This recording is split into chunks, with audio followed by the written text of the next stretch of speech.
What's up guys, it's Manny from Motomillion, and this is not a usual sight. Yes, it says GSX-R here, and this is a Suzuki key, as it says right here as well. I'm on my first ride on a 2024 Suzuki GSX-R 1000, and I want to put a little disclaimer out there to you guys. This is a first ride review by what's called a Ducati fanboy, which is me, of this new Suzuki GSX-R 1000. I think it's been about 15 years where I've taken a GSX-R out for a substantial ride.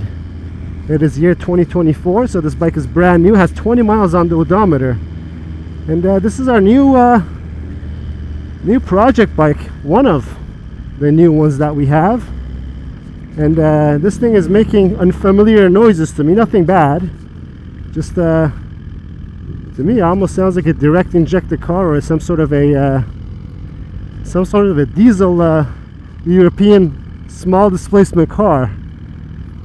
Right off the bat, I could tell you that the brakes lack the sharpness for anything that we're used to. But then again, I'm going to try to be as fair and honest as possible. And don't forget, this bike is $16,324. It is nearly half as much as a new 2025 Panigale V4. So another thing that's very different to me right off the bat, it's still on a cable throttle, so the feeling of the throttle is different. Quick shifter works really good for a stock bike. I would have expected, given how the brakes feel, the quick shifter feels surprisingly nice.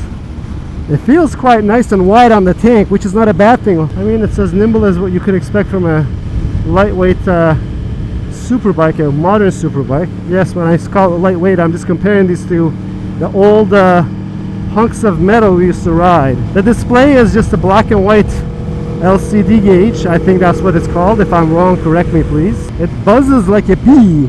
It has this buzzing sound because it's on the stock exhaust. Not a bad sound. It's actually very foreign to me, so I'm quite enjoying it. It's not as muted as some stock bikes. Downshifts are good. It is a little spongy and springy for the quick shifter, but the function is also very good. It gives you the shifts you want. First impressions were what I told you. I mean, when I look down, it doesn't look so foreign to me. It looks like I'm on a super bike, and that display is, even though it's a archaic display compared to some of these crazy colorful screens we have, it's big enough and it's legible easily. It doesn't bother me. So for me, all those things on these super bikes having turn-by-turn navigation and all other things is a novelty. I don't have to have it. It wouldn't be a make it or break it deal for me on a motorcycle. Wow, traction control came on there, leaned over and throttling out. That is intrusive. Let's see if we have other modes. Traction is at 10, so I don't know how to dial it down. I can't dial it down. Okay, we'll deal with that after. Well, I'm going to give up on doing that while I'm riding. Plenty of power. I mean, at this age of restricted superbikes, when you get on a stock superbike, you do feel the restrictions in the first few gears. This definitely doesn't feel restricted at all. Pleasant surprise. Even with the traction control light buzzing at me, we're doing really nothing, just pulling the throttle a little hard. That is insane. That is kicking the traction control so quickly. Take a look.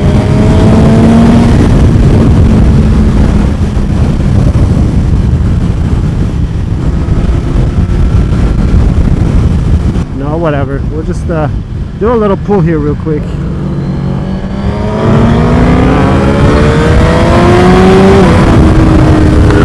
Power. It doesn't give me any power whatsoever.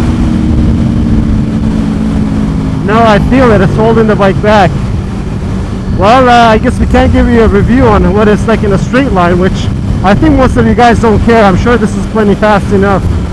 But the tactile stuff is pretty nice. The stock rear sets are not grippy at all, so my feet would fly off this thing if I was to rely on the grip on my foot pegs. The ergonomics fits me. I'm 6 foot. almost 6 foot. Let's call myself 5'11". Don't give myself that extra inch. It is on non-adjustable, well, non-electronically adjustable suspension, so it feels a little rough over the bumps, but it is a Superbike. You don't want a plush, nice ride. Yeah, maybe when we stop, we'll play around with the traction control, so on our ride back, we could do it. I mean, I don't have to ride it much more on the highway. I don't even have to ride it on the highway. It has a lot of low-end torque, though. It's very, very pleasant. I think it's the expectation that you have riding Superbikes right now. Everything is so muted with electronics, and this throttle has a little bit of slop in it, but that can be probably adjusted with the cables. So it's a physical cable when I call it a cable, guys, not an electronic cable. Okay, so let's see mode. Okay. There you go. We got it moving. Traction control off. We'll leave it at 1 to see how intrusive it is. It has also some information on the display, as you can see, your battery voltage, your trip meter, mile per gallon if you're using it to commute. I mean, this is a bargain of a bike. That's what I would call this. The quick shifter is very pleasant. I'm very, very surprised on how good the quick shifter is. I mean, it really feels like a bargain Superbike. Well, I'm calling it a bargain Superbike because this is literally half the price of a 2025 Panigale V4 S. I mean, just by this quick ride, because you know the bike is stock and you get a pretty good feel of what it can do on a highway and just commuting around. I kind of want to call it a friendly giant because it's not intimidating at all. Maybe just because it's so quiet. I'd rather have the throttle be a little more sensitive because there's a dead spot. I think it's because of the cables. This is pretty cool given the price, right? I'm speaking relative to price still. And the exhaust, the canister, it has the world's largest canister ever fitted to a Superbike.